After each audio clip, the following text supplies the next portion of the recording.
Football বিশ্বকাপের কথা উঠলেই মাঠের লড়াইয়ের পাশাপাশি যার কণ্ঠ ও গ্ল্যামার বিশ্বজুড়ে কোটি ভক্তের মনে ভেসে ওঠে তিনি হলেন Latin pop queen Shakira. Waka Waka কিংবা লা লা লা গানের মাধ্যমে বিশ্বকাপ সংস্কৃতির সাথে মিশে যাওয়া এই কলম্বিয়ান তারকাকে নিয়ে মাতামাতির শেষ নেই। তবে অনেকেরই অজানা বিশ্বমঞ্চ কাঁপানো এই শিল্পী একসময় সম্পূর্ণ নীরবে বাংলাদেশে এসেছিলেন। শুধু এসেছিলেনই নয়, এদেশের মানুষের দুর্দশা দেখে চোখ ভাসিয়েছিলেন কান্নায়।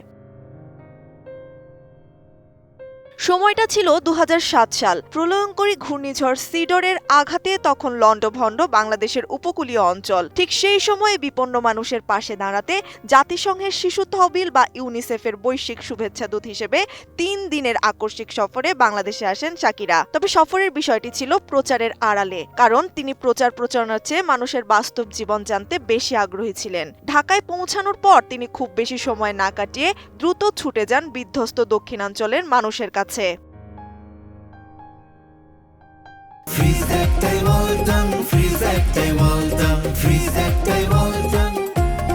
সফরের দ্বিতীয় দিন শাকিরা পটুয়াখালীর সিডর আক্রান্ত এলাকায় যান এবং ক্ষতিগ্রস্ত শিশুদের সঙ্গে সময় কাটান। ধ্বংসস্তূপের মধ্যেও শিশুদের গল্প শোনেন এবং তাদের কষ্ট অনুভব করার চেষ্টা করেন। সেই সফরের সবচেয়ে হৃদয়স্পর্শী মুহূর্ত ছিল ১১ বছর বয়সী নিপা নামের এক অনাথ শিশুর সঙ্গে তার সাক্ষাৎ। সিডরে মা বাবাকে হারানো নিপার মুখে একটি বাংলা শোকের গান শুনেছিলেন শাকিরা, যার অর্থ ছিল, মা তুমি যেখানেই থাকো আমাকে একটি চিঠি লিখো। নিপার সেই আকুল কণ্ঠ শাকিরা কখনো ভুলতে পারবেন না বলে জানিয়েছিলেন।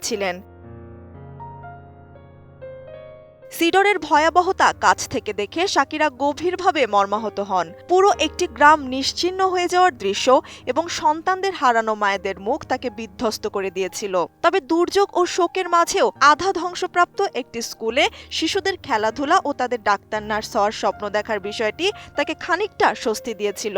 মূলত কলম্বিয়ার মতো একটি দেশে বড় হওয়ায় ছোটবেলা থেকেই সুবিধাবঞ্চিত শিশুদের প্রতি তার এক ধরনের আলাদা টান ও দায়বদ্ধতা তৈরি হয়েছিল।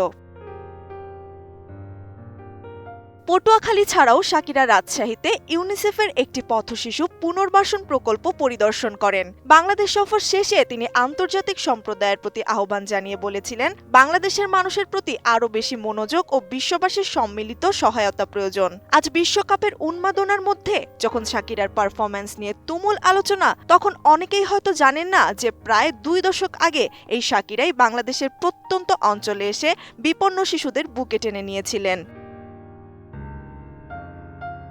ত্রিবেণী তনু, ATN নিউজ।